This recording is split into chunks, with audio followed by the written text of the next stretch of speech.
नमस्कार भाइयों बहनों, आप सभी का स्वागत है हमारे चैनल कंट्रोवर्शियल कल्ट पे।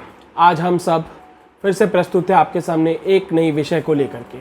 आज विनायक दामोदर सावरकर जी के या वीर सावरकर जी के जयंती पर आप सभी को उनके ज़िंदगी के संघर्ष और आज़ादी में उनके कंट्रीब्यूशन के बारे में एक वीडियो लेके आए हैं। सावरकर जी का जन्म 28 मई 1983 महाराष्ट्र में हुआ था। सावरकर जी ने ब्रिटिशर्स अंग्रेज़ों के खिलाफ दुनिया का सबसे ताकतवर हथियार उठाया था। वो था एक पेन, कलम और स्याही। आप में से जितने भी लोग ये वीडियो देखेंगे उनमें से जो लोग हिंदी या संस्कृत में विशेष रुचि रखते हैं या वो लोग जो लोग महाराष्ट्रियन हैं और मराठी बोर्ड से पढ़े हैं, वो लोग कभी ना कभी अपनी लाइफ में ज़रूर वीर सावरकर जी के कविताओं के बारे में पढ़ाई किए होंगे। वीर सावरकर जी के कुछ पोएम्स और किताब बाद में आगे जाके भगत सिंह, चंद्रशेखर आज़ाद, नेताजी सुभाष चंद्र बोस जैसे लोगों के लिए एक इंस्पिरेशन रहा आज़ादी के लिए। Savarkar ji was the first. Savarkar ji Bharat के सबसे पहले व्यक्ति थे जिन्होंने पूर्ण स्वराज के लिए डिमांड किया था,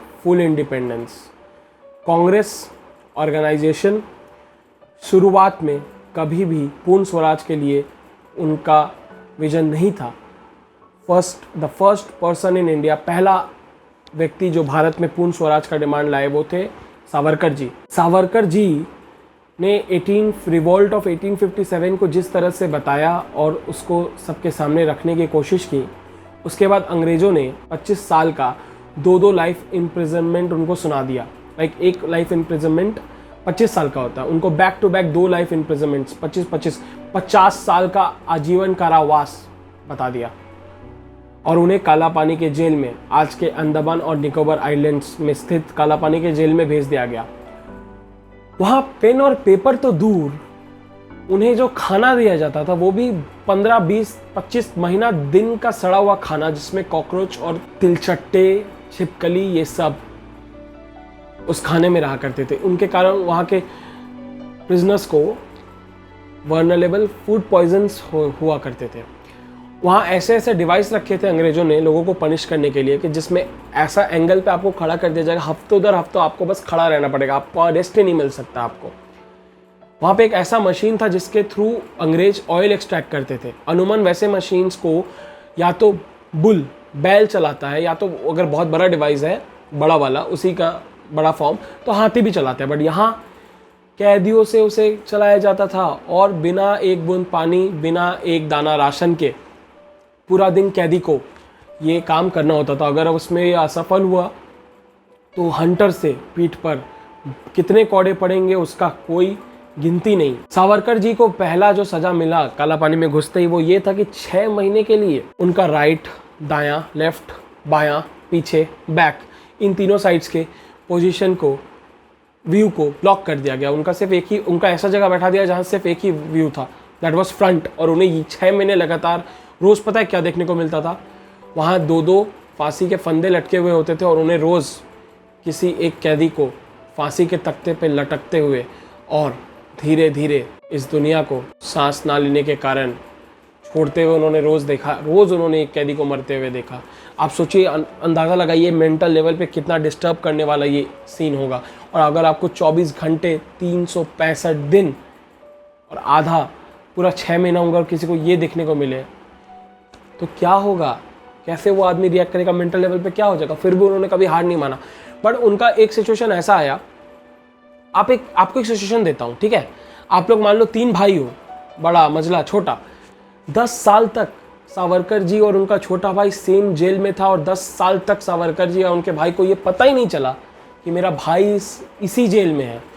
बाद में सावरकर जी के भाभी के थ्रू एक लेटर में उनको पता चला कि आप भाइयों को एक ही जेल में, काला पानी की जेल में रखा गया। तब उन्हें पता चला उनका छोटा भाई इसी जेल में है। और मर्सी पिटिशन का जो लोग बखिया उधेड़ते हैं दिन भर, बस जो सपोर्ट नहीं करते सावरकर को, उसके संघर्ष को मानते ही नहीं उनके, तो उन्होंने मर्सी पिटिशन पता है क्यों दिया था उन्होंने? जहाँ पेन पेपर तो दूर, उनको अगर तिलचट्टू और छिपकली वाला खाना मिल रहा था, वहाँ वो क्या लिखते? तो वो एक राइटर थे, वो एक पोएट थे, तो वो जेल में रह के वो देश के लिए कुछ नहीं कर पाते। इसीलिए उन्होंने मर्सी पिटिशन में सिर्फ अपने लिए नहीं, अपने साथियों के लिए, अपने भाई के लिए, सबके लिए सज़ा माफ़ करने के लिए कहा। सत्याग्रह, नॉन कॉपरेशन मूवमेंट, अहिंसा, इस सब पे मैं भी मानता हूँ ये भी एक वर्ग है जो बहुत इम्पैक्ट डाला है आज़ादी के लिए। बट हम सब या इतिहास लिखने वाले एक ये अचूक रह गए इतिहास में कि भगत सिंह, चंद्रशेखर आज़ाद, नेताजी सुभाष चंद्र बोस, खुदीराम बोस, वीर सावरकर जी, इन लोगों के बारे में उतना डेटा या वो कंट्रीब्यूशन इनका जो रहा आज़ादी दिलाने में वो है ही नहीं, हमारे टेक्स्ट बुक्स में पढ़ने नहीं मिलता। इसीलिए मेरा वीडियो बनाने का मोटिव यही था कि सावरकर जी के बारे में जो लोग गलत सोचते हैं या फिर डेटा प्रोवाइडेड नहीं है, आप लोग ज़रूर सावरकर जी के कुछ किताब पढ़िए, आप जान पाएंगे वो कौन थे, क्या थे। खास करके इंदिरा गांधी जी ने एक चिट्ठी लिखी थी महाराष्ट्र, वो चिट्ठी भेजा था और उसमें एक चेक भी था, और उस चिट्ठी में पता है क्या लिखा था, विनायक दामोदर सावरकर जैसा। और ये इंदिरा गांधी जी ने खुद लिखा था ये चिट्ठी, विनायक दामोदर सावरकर से बड़ा देशभक्त ना था, ना है, ना कभी भारत में होगा।